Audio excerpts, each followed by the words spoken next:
بسم اللہ الرحمن الرحیم۔ السلام علیکم ورحمۃ اللہ۔ میں اپنے نئے آنے والے معزز ممبران کو اپنے یوٹیوب چینل پر خوش آمدید کہتا ہوں، اور آج ہم بات کریں گے علم، شعور اور لاشعور کی۔ علم ایک نقطہ ہے جس کی وضاحت لاشعور میں محفوظ ہے، اور لاشعور علم کا لامتناہی سلسلہ جو کیفیت، مزاج اور حال کے موافق شعور میں آتا ہے۔ ادراک کے بغیر شعور ایک راز ہے جو باطن میں محفوظ ہے، جسے لوح محفوظ بھی کہہ سکتے ہیں۔ وہیں سے سوال کا علم بذریعہ شعور ارتقا فرماتا ہے۔ اگر شعور کو لاشعور تک کی سیڑھی کہا جائے تو توفیق اس سیڑھی کا پہلا زینہ ہے، ادراک دوسرا زینہ ہے، صاحب جواب کا تعین تیسرا زینہ، اور سوال چوتھا۔ جواب پانچواں زینہ ہے، جواب کی تحقیق چھٹا، اور تحقیق پر یقین ساتواں زینہ ہے۔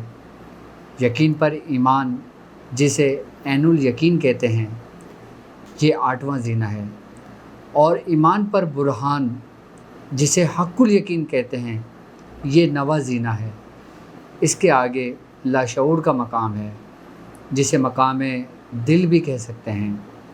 ظاہر اور باطن کے معارف اور علوم کے چشمے اسی سرزمین سے پھوٹتے ہیں۔ ان میٹھے چشموں کا پانی انسانیت کی بقا اور عروج کا باعث ہے۔ کائنات کے عظیم انسانوں پر اترنے والے باطن کے مقدس صحیفے یہیں قیام فرماتے ہیں۔ دل والے اس دل کی دنیا ہی کہتے ہیں۔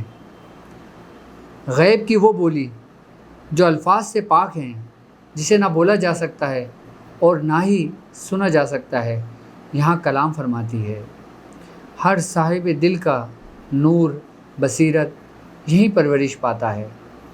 یہی وہ مقدس مقام ہے جس کے بارے میں فرمایا گیا ہے، عالم الغیب والشہادۃ یعلم ما بین ایدیہم وما خلفہم ولا یحیطون بشیء من علمہ الا بما شاء وسع کرسیہ السماوات والارض ولا یئود حفظہما وہو العلی العظیم۔